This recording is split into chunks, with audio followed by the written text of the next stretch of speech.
Hello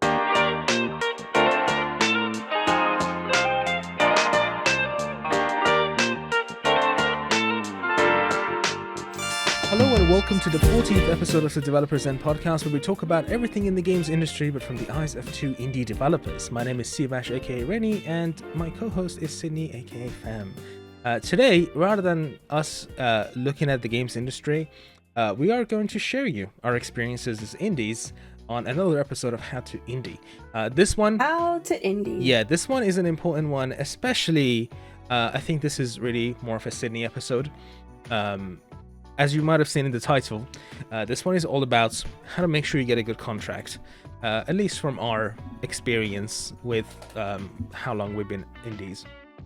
And Sydney, and the people that we know and the people that we've talked to, and connections, and the reason I'm saying stuff, especially if you're new here, the reason I'm saying this is more Sydney's episode. Sydney is the person that has been on biz dev for RainyGames and SunnySide, and she's been the one that has dealt with a lot of the contract stuff, the legal side of stuff, as well as the fact that she's the one that has been in discussion with our incredible lawyer that will actually show up in the next week's episode. I'm very excited about that one, where we're just going to talk about why lawyers are important. To clarify, by the way, next How to Indie episode. Yeah, that's the plan. Something could still go wrong, but yeah. So Sydney has been a lot more in contact with him, and he has shared a lot as well, insight into how contracts have been set up, and we noticed a lot of things that we could share with all of you.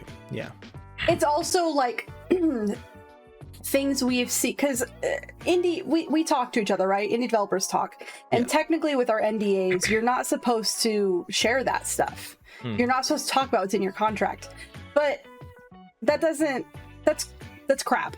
I'm just gonna put that's kind of crap, because it makes it into an environment where only the publisher is benefiting from that kind of a situation. It's a very exploitable when you can't talk to each other. It's very exploitable. So, we're not going to name any publishers. We're not going to name any games. And what I can say is none of this is in relation to our contract with Merge. So I don't want it to be like, oh, we're just secretly, bashing them, because that's not the point. But the point is I've looked at enough contracts now, of myself, of friends, of having to create contracts with the people who are working with us as contractors. So, and just the legal aspect of it is just kind of a weird personal interest of mine. So, and before we get into it, I also wanted to say that you might have noticed that the title of this video says extended at the end of it.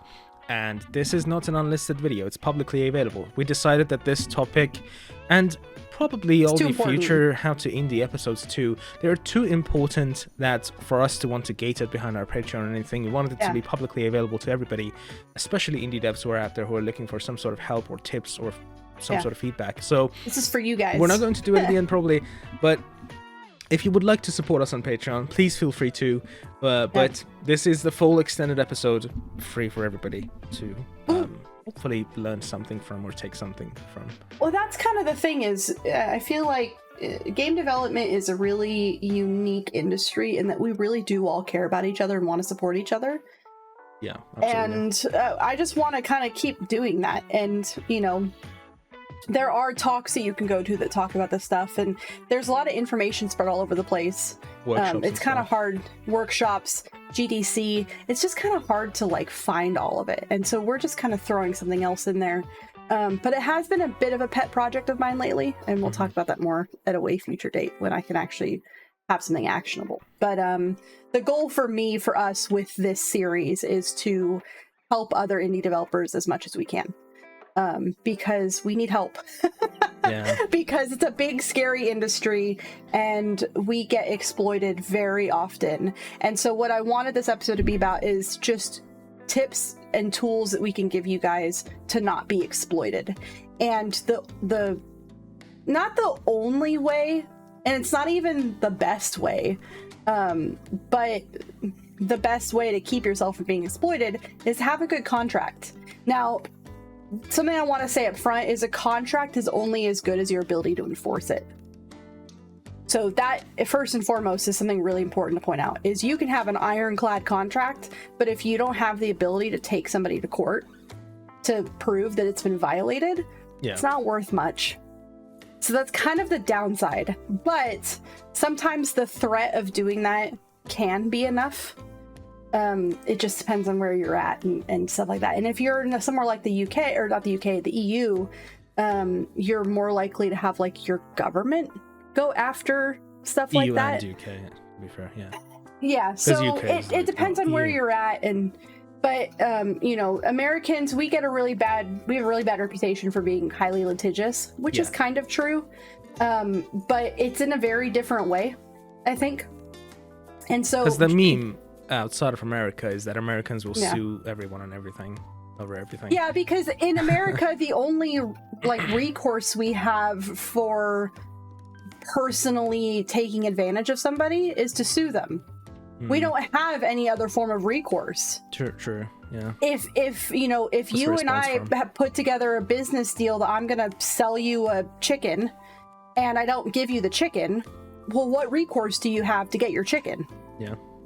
You sue me. Like that's all that there is, you know. And because we're a heavily business country, then yeah, there's a lot more stuff happening, you know. But that's a whole other topic. So the point of this is I want to give you guys some things to consider when you're putting your contract together. So in the last episode of How to Indie, we talked about how to find a publisher that works for you, thinking about what things the publisher offers and what you want for your game and all that stuff. Now we're kind of at the step of you found a publisher you think you like that works for you. Now you're sitting down to do the contract. What are some things that you want to be in the contract, and what are some red flags that you could look out for? So that's kind of the whole point for this. So the other part of it of, you know, one, your contract is only as good as your ability to enforce it. The continuation of that is if it's not on the contract, it doesn't count. Period, end of story. So you're going to get in a room with publishers and they're going to tell you all kinds of nice things about, we'll do you this, we'll give you this, we support these initiatives, we do whatever. Unless that's written in paper, it's all just talk. Yeah, and they don't have any like recourse for not doing it. Exactly. Yeah. So, you know, I've seen, again, vague in talking with friends who are also indie developers, I've seen some contracts for marketing, for example, where the clause just says that the marketing they're going to provide you is just industry standard marketing. Yeah. What does that mean? You know, it all needs to be defined, really. Yeah, so you as a developer, and this is the hard part, and we'll talk about next week why it's important to have a lawyer, but you as a developer, you need to really spend time on your contract, and it should take, honestly, months. So the first rule is it's only as good as your ability to enforce it. The second rule is if it's not written down, it doesn't count. And the third rule is don't sign the first contract that you get. You have to look through everything. You have to consider every potential thing that could happen.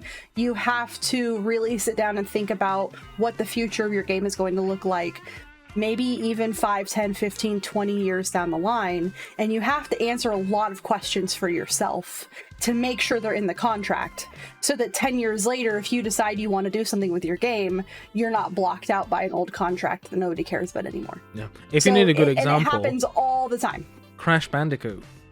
Perfect example. Somehow, its copyright got into the hands of Activision, and even Sony couldn't make a new Crash Bandicoot game for the PlayStation. And that's actually part of what I wanted to talk about. Is that was a huge oversight in the sale of that game. Is you have to have things in the contract, for what happens if the company sells, what happens if you get bought out, if the studio gets bought out, who owns the IP in what situations? Do they own just the game, or do they own the entire IP? And for how long? There needs to be durations on all these too. So there's a lot of stuff to consider. So I have like a kind of a list of the things that I want to go through that you as a designer need to think about. And then we're going to kind of talk about each one as an individual topic of like, here's the red flags that could pop up in this little topic of a contract. So, and these are in no particular order. So the first one I mentioned is marketing, right? most publishers, if they're going to offer you anything, should be offering you marketing. That's kind of like the whole point of having a publisher. One is to get money, two is to get connections and marketing. But you need to ask yourself, like, what kind of marketing do you even want? Because you're going to need to lay that out. If you have an idea for you want the marketing for your game to go through influencers only, spell that out in your contract. Yeah. If you want to market in specific countries, lay that out in your contract. So an example, not that this happened, but just what's the word? A vague example. SunnySide takes place in Japan. So something that we could have done in our contract was to be that we want our marketing to be focused in Japan. Mm-hmm. So it's little things like that. So like, what's your target audience and who do you want to go after? You could also lay out something for like conventions. Are conventions important to you? Yeah. Do you want to have physical events? Yeah. Do you want to have a spot at PAX? Do you want to have a spot at GDC? And if you do, what do you want that to look like? Do you want to be on the floor as part of the big publisher group? Do you want your own booth? And is that important to you at all? And if it is, put it in your contract. And like you just said, same thing with showcases. Are digital showcases important to you? Because honestly, they weren't a thing 4 years ago. No, and so many of them are popping out like every other month. And if there are any that you want to be a part of, put it in your contract. Now, for those kinds of things, they cost money, a lot of money in some cases. Yeah. So you would want to work together in the contract to figure out, okay, let's say I want to go to PAX, but there would have to be something like, but if it's too expensive, it's fine if we don't do it.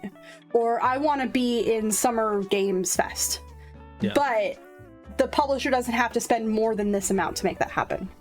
So you can get really, really fine in the details. You don't have to. I don't want to scare anybody. It should only be stuff that's actually important to you. If you don't care about any of this stuff, then don't put it in there. Just have something that's like, they need to market my game, or, they can do the industry standard, or even have something along the lines of like, here's the budget that should be spent on marketing. Or I'm trying to think of some other examples. You could have something where like, the publisher needs to come up with a marketing plan within the first 6 months of us working together and present it to us, and we need to agree on it. So there's different ways that you can do it. And you can be quite creative by the sound of it. Yeah. Well, a contract doesn't have to be this complicated, legalese, phrased, ridiculous thing. It shouldn't be scary. A contract is just, here's what you're going to provide, here's what I'm going to provide, and we both agree to it. And then you always have something to refer back to of, hey, we agreed to this, you agreed to this, you need to uphold it. And if you don't uphold it, I'm going to make sure the court forces you to uphold it. That's all a contract is. So the problem is, if they're so vague, if you just have something like, publisher will provide industry standard marketing. What is that? Standard? And who gets to decide that? Because the only way to decide that is to go to court. And then now you're going to have this whole procedure of proving in court what standard marketing is. So the more specific you can get in a contract, really the less wiggle room that there is. Yeah. Because there's no room to argue. And that's the sign of a good contract, is not leaving any room to argue something. So what are some other things that you can have in there? So porting is another big one. Porting is another thing that publishers offer. There are publishers who specialize in it. And it's up to you to decide if that's something that you want. If it is something you want, there are some nitty gritty things that you can get into. Now, you could just say, publisher is going to handle all porting. Done. You could say, here's the budget that they will spend on porting. Less vague, but still kind of vague. You could go down to, here are the consoles they're going to port to specifically.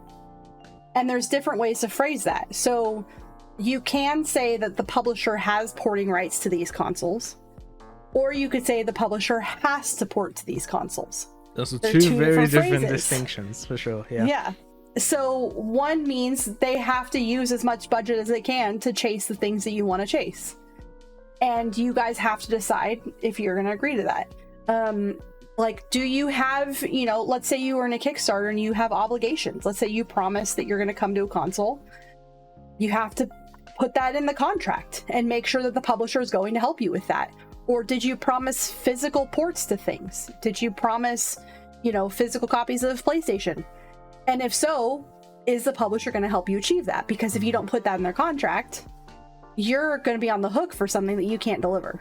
Yeah. And it happens all the time. Yeah. All the time. I've talked to 3 people in the last 2 weeks that have had Kickstarters that have physical promises and they cannot deliver them.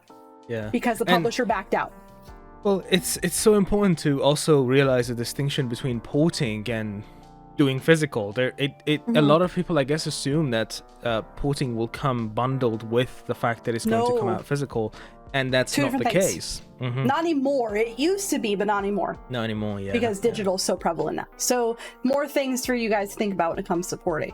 Some other ones are localization. And this is a quick tangent, by the way, before you get to localization. If you are going to do a Kickstarter, I recommend staying away from physical rewards as much as you can, just because of the fact that a physical good is so much harder to handle. Unless you already have a publisher who is promising to do this thing and you have it in a contract that they will deliver it, don't do it. Yeah. Unless you know somebody who's going to help you make statues and you already know how manufacturing is going to work. And unless you figured it out, don't think you're going to figure it out later. Don't promise it. So much more difficult than you think. Yeah. It's such a pain. I hate Rainy every day for this because we have to do a CD and an art book for SunnySide. But I get it though. The reason is that physical rewards it really draws people. It's incredible how. But that's not good enough. Much better. Yeah. A campaign does with physical rewards. Anyway, localization. Yeah, so, and this kind of, honestly, we could relate all of this stuff to Kickstarter. If you don't have any of this stuff in a contract, and you don't have promises on how you're going to achieve it, don't put it in your Kickstarter. Don't say in your Kickstarter that you're going to localize to 10 different languages unless you already have the contract localization company lined up, and you know how much it's going to cost. Don't, or you have friends who are going to translate it for you, or you already have the community thing set up where the community can help you translate it. If you don't have those things set up already, don't promise 100 different languages because it's expensive and it's not going to happen. More than often, it's a lot more work than you realize. It's so much work. So down to localization, some things to look out for in a contract is, are there specific languages that you want? And how many is the publisher going to promise at launch? And specifically, do you already have a word count for your game? Mm-hmm. Because if you don't have a word count and a script for your game when you're putting this contract together, you have absolutely no way of knowing how much localization is going to cost. And if you don't know how much localization is going to cost, you don't know what kind of budget it needs to have, and you don't know how many languages you can do. Yeah. So it all influences. There's a lot that goes into it. Yeah. There's a lot that goes into it. So are there specific languages? Maybe not like I want 20 languages, but like, okay, if here are my priority languages. I want, Spanish, French, German. And then here are my second priority. I want Chinese, Japanese, and Korean. And here's my third priority. That's a way that you could do it. So that as you have money to do more languages, they know which ones to prioritize. So that you don't go into it thinking, oh, well, they're obviously going to do Spanish because that just makes sense. And to have them be like, well, we're actually based in Russia, so we're going to do Russian only. That doesn't help. No. So put that kind of stuff in your contract. And like, along with that, what countries do you want to release in? And that kind of goes back to what we were saying with marketing. SunnySide takes place in Japan. We want to release it in Japan. That's important to us. Is it as important to us to like chase down Thailand? Not really. No. Is it beneficial? Yes, but it's not something I'm going to put in my contract, like go after them, But to put down, Rainy's based in the UK, I'm based in the US, game takes place in Japan, we definitely want to release in those 3 countries. And put in your contract. Yeah. Most contracts... And it's good to do some research. What's it called? Yeah. Something research. Market research on what countries you think you're going to have most of your traffic from. You can almost always be sure that United States is going to be in the top 3 somewhere, but it's actually the other 2 countries that is a bit more hard to kind of figure out. For us, it is Germany and Japan. Yeah, and the thing so here's the red flag number 1 to look out for when it comes to what countries you want to release to. Most contracts are going to go for exclusive publishing rights worldwide. So what that means is your publisher that you're signing this contract with is the only person who can publish this game in the entire world. Period. And now some of them are getting smart and they're actually putting universal contracts because they're looking ahead. What do you mean universal? What kind of dystopian crap is this? Yeah, it's popping up. So I can't sell my game in Citadel, damn it. So if you that's something that you can push back on. If you don't think that you're going to be releasing in certain countries for a very long time, make them specify they only have exclusive rights in these 10 countries. And you have the right to go to other places if you want to. You can use them again, or you can, whatever. So, and also how it relates to consoles. So it's another red flag to look out for. So if they have exclusive right to port your game, and then they decide they don't want to port to a specific system or any systems. So let's say you really want to put your game on GOG. What is it? Game over. What's the GOG? Good old games. Good old games. Let's say that's really important to you. You want to be on GOG. They don't want to do it. What does that mean? Who gets the final say? Yeah. And what it means is it's not going to end up on GOG at all because they have the exclusive right to publish it. You don't. And so about the regional need to have thing some as kind well. of backup clause. Sorry, let me finish real quick. You need to have some kind of backup clause that says if the publisher passes on a specific platform or a specific region, then ownership of the sale can go back to the developer. Yeah. So that would be a red flag to look out for. Go ahead. And the regional thing you mentioned as well, and you can actually probably corroborate more on this one, but regional pricing is something that is a big topic, especially in countries. I've seen this come up a lot in Brazil specifically. I've seen a lot of Brazilian gamers mention and thank developers that do regional pricing for Brazil, because a dollar amount to the currency is really massive. So usually if a game has regional pricing in Brazil, it's much lower than the dollar amount, like the US dollar amount, and they're really appreciative for that. So if that's important to you, you probably want to also put something in the contract about it. Now, I don't know a whole lot about it, but what I can say about that topic is that as a developer, if your publisher has sole publishing ownership, you have no control over the price of your game. Oh yeah, sure. I just want to be very clear about that. If you want regional pricing, if you want a low price, if you want whatever, unless you put that in your contract or you have a conversation with it about it with your publisher, you get no say. They're the ones who get to decide where it sells and for how much and how it gets delivered. That's the whole point of publishing.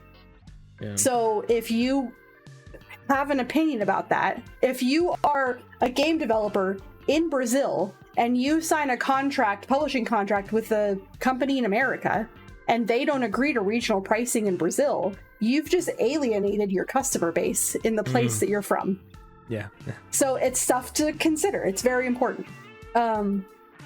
So let's see what else. Here's another one: creative control. Who gets creative control over the development of the game? So a publisher can come in on different stages of development. They can come in at the beginning when you're just getting started and all you have is a concept. They can come in the middle when you have a working tech demo and they're helping you develop the rest of it. Or they can even come in at the end where you're done and they're just distributing. Yeah. So depending on where they come in, it happens a lot, actually. I think it happens more than people know. So if they're coming in at the beginning or the middle, who's gonna get to make those decisions about development? Who gets sole decision-making ability or whatever? or does the publisher have the right at all to say anything? So there's a couple ways you can do it. You can say the developer gets sole creative control. You can say that the developer gets creative control, but will still consider input from the publisher. Yeah. Or you can say it's 50-50 control, that they have to work together on it. Or you could even say that the publisher gets full control over creative stuff, and they'll assign you a producer who will handle the whole thing. And you're just the one making the game. I can imagine the 50-50 would probably get really muddy. Because how are you going to itemize that, distinguish Well, it depends on what's important to you in your game. If the only thing that's important to you is seeing it get made and you don't really care what the end product is, you just have a really good idea and you want to see it happen, yeah, pass it off to a publisher. And I just want royalties off of the end product because it was my idea. And I mean, that's there are totally companies viable. who literally make games. So if you have the funds for it, you can really go to somebody with an idea and they will make the game for you. It's totally viable. So it's just dependent on what works for you in your game, really. And along the same lines is IP ownership. So we've talked about it before. IP is intellectual property. And so what that covers is basically the whole idea. Not Internet Protocol, by the way. Yeah, the whole idea of your game, the universe that it's in, the lore of it, maybe specific mechanics, the IP, the identity of your art form, of whatever you've chosen. A book is an intellectual property, a movie is an intellectual property. And it all stuff moves that around. Aren't physical, so literally. If we're talking about SunnySide, so if it, let's say, well, I want to stay away from our contract as much as possible. So let's say we decide to make, in our last podcast, we talked about how we were joking we're going to make an idle baseball game. So let's say we're making an idle baseball game, okay? And it takes place in this fictional universe, and the main team is the bumblebees, okay? So the game is about the bumblebees. Now let's say I have a really good idea one day, and I want to write a book about the bumblebees from our game. That's part of the IP. So because I own the IP, RainyGames owns the IP, I can go make a book about the bumblebees. And let's say the book does really well and it gets picked up for a movie, that's still within the IP. Yeah. Now, if you as the game developer, if we as the game developer, let's say we decide to make this bumblebee idle baseball game. Let's say we took that to a publisher and said, hey, we want you to pay us to develop this game. And we don't maintain IP ownership. The publisher will get to own the IP, which means that, let's say I have this great idea to write a book about bumblebees. I can't. Yeah. I mean, it's the same as you trying to write a book about Commander Shepard. You're as just as detached from it legally as as if it was just a completely different game. And this is kind of red flag number 2, is look out for IP ownership in the contract, because it's becoming very, very common now for publishers to ask for partial or all of the IP. It's very common, to the point where they will fight you for it, because a lot of these huge conglomerate indie publishers want IP. That's what they're buying up. So because it's an opportunity to build a franchise, right? Exactly. That's exactly it. Look at Among Us. Among Us is a great example. I don't know anything really about Inner Sloth or any of their workings, but I'm pretty sure they own the IP for Among Us. And now we're seeing stuff coming out. There's merchandising. There was something about a TV show they were thinking about doing. There's a VR game. That's all owned by Inner Sloth. If they had given that to a publisher, all of those opportunities, not in their hands anymore. So, not that it was would just disappear, a but tiny it little would just not indie be game. their decision to make. Yeah, they don't get to decide. Yeah, you know, let's say with SunnySide, let's say our publisher were to come to us and say, "Hey, we want to make a movie about SunnySide," because we've said we own the IP for SunnySide. Because we own the IP, that's up to us. Nobody else has the right to go and just do something with SunnySide's story without my say. You know, so, or a manga or an anime, get the final decision in our case, or anything. Yeah. So IP is something, honestly, red flag number 2. That's probably the most keep an eye out. Precious thing you have. Yeah. When you make anything creative, right? Because that's the thing. That is do you it, own it or not? Yeah. music is, by the way, intellectual property. Yeah. And unfortunately, I think a lot of indie developers get screwed out of their own IP. A lot, very often. Yeah. I mean, if you look at Mojang and Minecraft. Well, yeah, I was gonna say also too, a lot of stuff that happens in Japan, not because Japanese companies are out to screw anybody, but there isn't as much value on IP in Japan. No, so, but yeah, like solo devs aren't really a thing in Japan. No. So you have these people who create things. A really great example is Kevin, my partner, is really into cars. He really likes Nissans. That's like a passion of his. And the guy who created the Nissan Z that he loves and drives has no claim or ownership over that car. To them, it's even weird that people get excited about the fact that he designed this car. Yeah. Because in America, it's something we get really excited about. We can have a full cultural speak about like individualism and. Whereas he's like, it was my job. I don't. So that's something just to kind of look out for, is that if you want to get credit for creating something, you need to maintain the IP ownership. This is again, a tiny tangent, sorry about this. But if you're interested in how Japan handles, I guess, individualism, or how important a person is to creation of something, there's an incredible video from one of my favorite YouTube channels called Veritasium, and it's about how the blue LED was invented. Go check that out. It's a very interesting watch. Really? I highly recommend. Yeah. Okay, sorry, hold on. I'm planting some more wheat in Rusty's farm. Sydney, since last week, Sydney has been just absolutely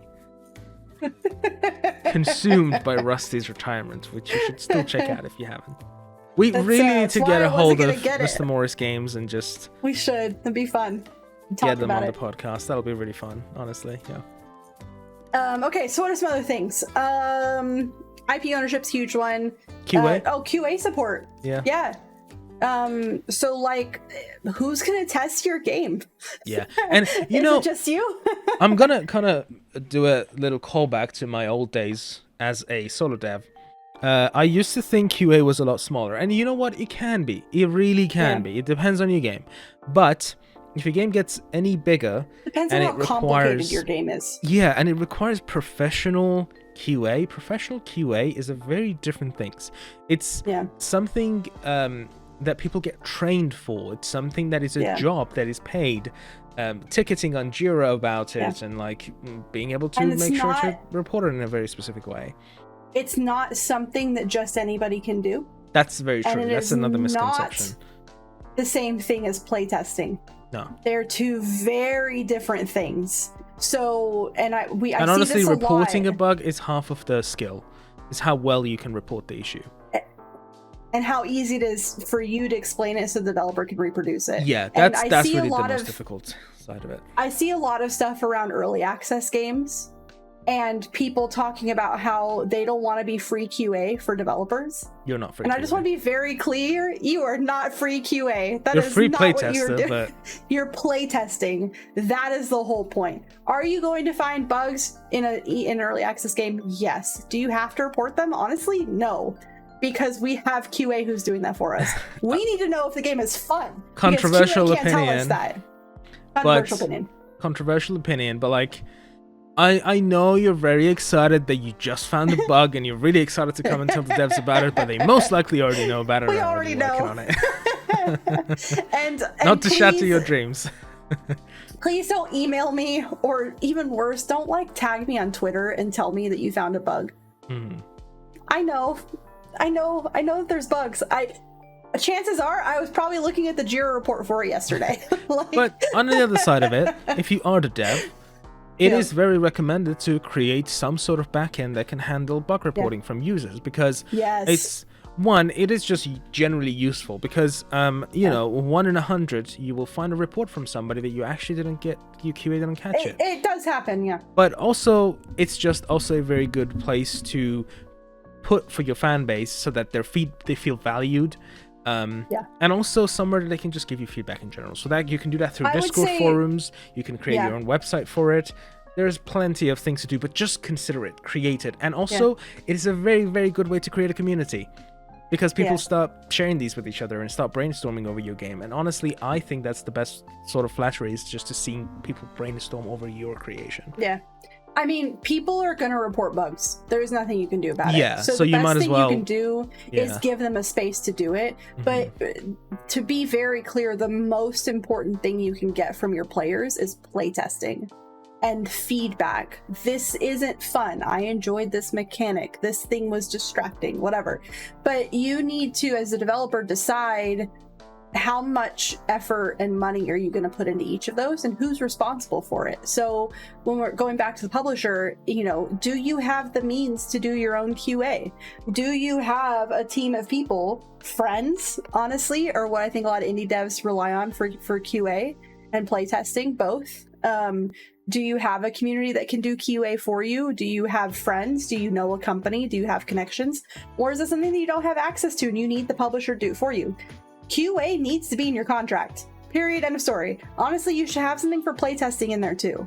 You should also have something in there for compatibility testing if you're doing a PC game, which is, compatibility testing is taking your game and running it on multiple iterations of different computer machines and seeing different CPUs, what happens GPUs. On different CPUs, GPUs, etc. Monitor sizes, whatever. We had a bug that only happened in AMD GPUs, and we did. Wouldn't have noticed otherwise if there wasn't somebody testing it on AMD. So for QA, make sure it's in your contract. Make sure there's a clause about how much is going to get spent on QA, because it can get very expensive. And what is going to be QA'd and who's going to do it, who's going to be in charge of it. So, is it something that you guys are going to handle on the development side, or is it something that's going to be completely handled by the producer, the publisher? So, another huge thing to consider. Another one that I don't think a lot of people think about is post-launch support. So, what's going to happen after the game's out? What's going to happen after the game's out? Are you still liable for maintaining the game? And this is something that actually is in the benefit of the publisher to make sure it's in there. And you can create a lot of goodwill with a publisher by putting clauses in your contract ahead of time that benefit the publisher. Because they're going to realize you're not just being greedy. Yeah. And honestly, it goes the same way for publishers. Publishers out there, if you want to create goodwill with your indie devs when you're giving them contracts, don't make them so one-sided. Give us a little bit so we know you're not pure evil. Because honestly, we're starting to question your motives. but for post-launch support, how long are you going to stay on to help with bug fixing? How long are you going to do patches? How long, do you want to do DLCs? Do you want to add content later? And if you do DLCs, are they going to publish them? Yeah. And are they going to And it goes hand in hand into the them? porting as well. If you're doing the porting, then you need the porting team to handle the updates, the patches, the DLCs, all of that. So it's a lot of stuff to consider with post-launch. A lot of people think that, oh, you released the game, you get to sit back and rest. Not even. There's still so much work that has to be done. So, make sure there's something in it about it in your contract. What else do we have? Some other little ones that I don't think people pay enough attention to. So these are the big red flags of make sure this is in your contract, because things can go so bad so fast if you don't have something to refer to of what's our standard operation going to be in these instances. So you kind of have to look ahead at things that could potentially go wrong. And one of them is communication. How are you and the publisher going to communicate with each other? Are you just going to email each other? Are you going to have in-person meetings? Are you going to call each other? Are you going to have weekly reports? And who are you talking to at the publisher? I've talked to a couple different indie teams now who have told us that there have been publishers or people at the individual publisher that they didn't like and they couldn't stand and they didn't want to work with. So, and that can happen if you don't have one point of contact at your publisher. So you can set it up so there's only one person that you have to talk to, and they can disseminate all the information through the publisher.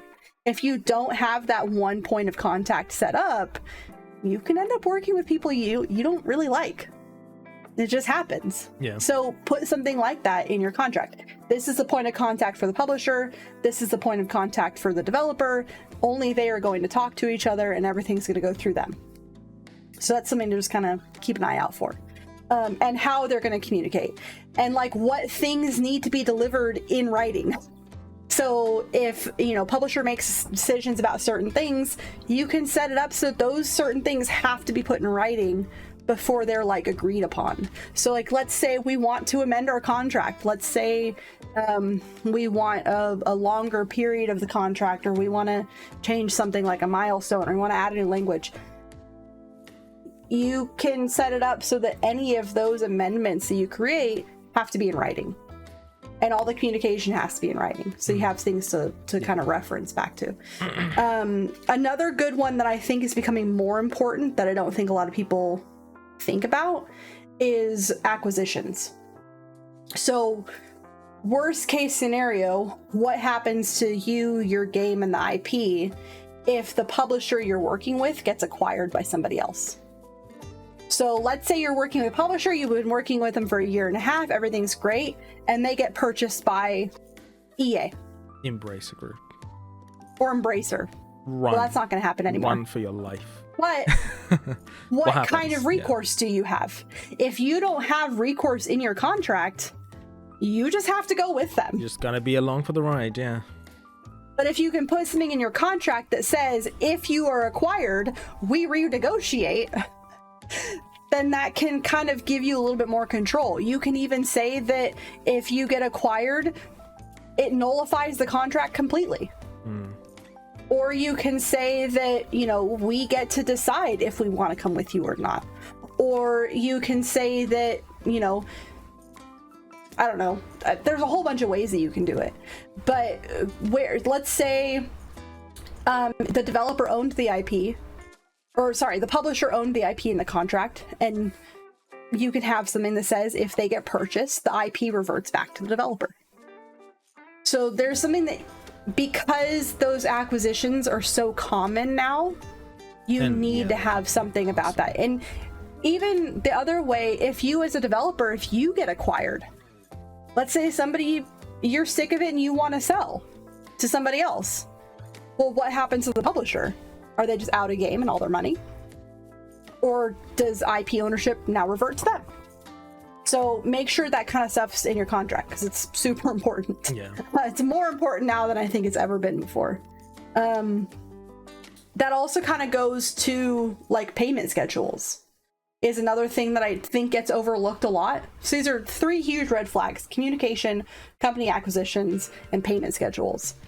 How are you going to get paid? And what are you getting paid for? And how often? And how long do they have before they have to pay you?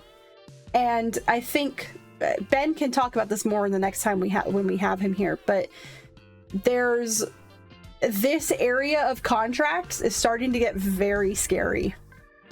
In talking to people that we are friends with who have contracts or who are shopping for contracts, looking at different things that have been popping up, we're starting to see now that like there are publishers who aren't even offering funding at all. Or there are publishers who are, let's say you want to make a $10,000 game. That's all you're asked for. We're starting to see contracts now where they're only promising like the first 1,000, and then they get to decide if they pay you the other 9. Yeah.